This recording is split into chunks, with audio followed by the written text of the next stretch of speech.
Na aula de hoje, veremos a evolução dos modelos atômicos, desde os primeiros modelos até o que é mais aceito atualmente.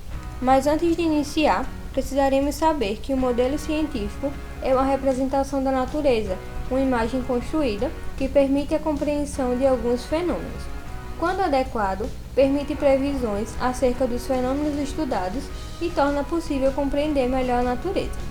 Entretanto, quando o modelo não é capaz de explicar adequadamente determinados fenômenos, sua reformulação torna-se necessária. Iremos observar esse fato claramente nos modelos propostos para representar as propriedades e características da matéria, denominados modelos atômicos, os quais, como iremos ver, sofreram várias modificações ao longo da história. Bom, aqui nós temos uma linha cronológica que nos mostra desde os primeiros responsáveis pela ideia de átomo, que é Leucipo e Demócrito, até o modelo que é mais aceitável atualmente, que é o de Rutherford e Bohr. Mesmo que os outros modelos não sejam mais aceitáveis atualmente, nós precisamos falar deles, já que foi a partir deles que conseguimos chegar ao modelo atualmente aceito. Como foi dito anteriormente, quando não podemos mais explicar determinados fenômenos usando um tal modelo, é necessário reformulá-lo. E foi isso que aconteceu com cada modelo anterior. Então, vamos lá. As primeiras ideias sobre átomos surgiram através de Leucipo e Demócrito, dois filósofos gregos que viveram entre os séculos 4 e 5 a.C. Eles criaram esse conceito de átomo, e a palavra átomo no grego significa indivisível. Leucipo e Demócrito acreditavam que o universo era constituído por partículas indivisíveis, eternas e indestrutíveis, que estão em movimento no vazio. Átomos de um elemento diferenciam de átomos de outro elemento na forma, no tamanho e no movimento, o que conferia propriedades características a cada elemento. Eles falavam também que o átomo era a menor parte indivisível da matéria. Como exemplo disso, do que eles falaram, a gente pode utilizar o exemplo do papel. Quando você corta o papel até chegar numa parte que você não consegue cortar mais. E essa parte que você não consegue cortar mais, segundo Leucipo e Demócrito, seriam a ideia de átomo. Mas como sabemos atualmente, não é verdade, porque o átomo é tão pequeno que a gente não consegue visualizar assim a olho nu. Mas isso era o que Leucipo e Demócrito acreditavam naquela época.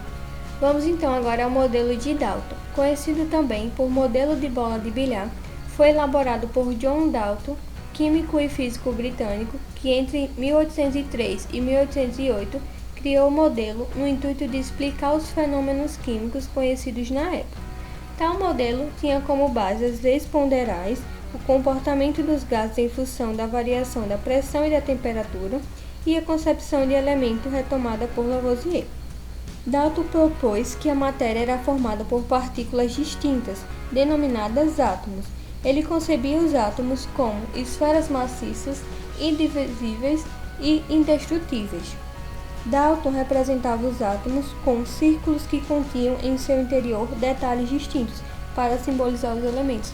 Daí o motivo de ser chamado modelo bola de bilhar. Vamos agora ao modelo de Thomson, também conhecido como modelo de pudim de passos. Foi elaborado por Joseph John Thomson, um físico britânico que, após seus estudos sobre os raios catódicos, confirmou a existência de partículas de cargas negativas nos átomos, chamadas de elétrons, por George Stone em 1897. A descoberta dos elétrons de carga negativa levou Thomson a propor a existência de carga positiva no átomo. Ele elaborou um modelo de átomo constituído por uma esfera maciça de carga elétrica positiva que continha corpúsculos de carga negativa, que foram os elétrons, nelas dispersos. Segundo Thomson, o número de elétrons no átomo deveria ser suficiente para anular a carga positiva da esfera. Assim, se um átomo perdesse um ou mais elétrons, ficaria carregado positivamente, pois haveria uma carga total positiva superior à negativa, transformando-se em um átomo positivamente carregado. Caso o átomo ganhasse um ou mais elétrons, ficaria negativamente carregado.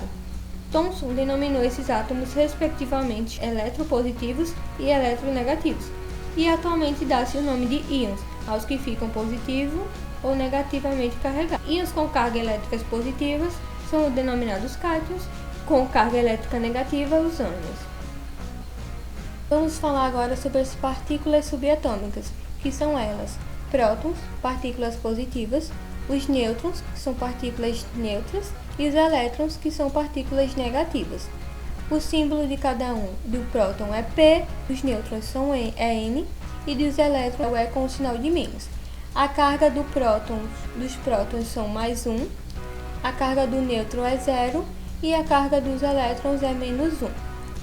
A massa relativa de cada um é prótons 1, nêutrons 1 e os elétrons 1 sobre 1836, ou seja, muito pequeno. Bom, agora que vimos sobre as partículas subatômicas, vamos para o modelo de Rutherford.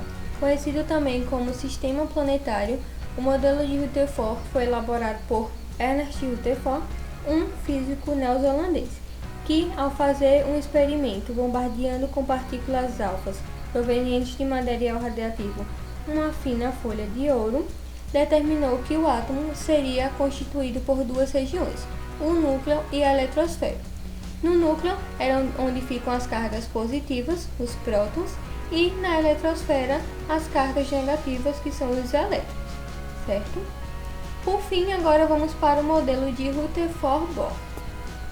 O modelo atômico de Rutherford-Bohr foram as ideias de Niels Bohr, um físico dinamarquês, que com o apoio de Rutherford resultaram em um aprimoramento do modelo para a estrutura do átomo, cujos princípios fundamentais são: os elétrons ocupam determinados níveis de energia ou camadas eletrônicas, que são elas K, L, M, N, O, P e Q, que vai ser vista mais detalhadamente na próxima aula, certo?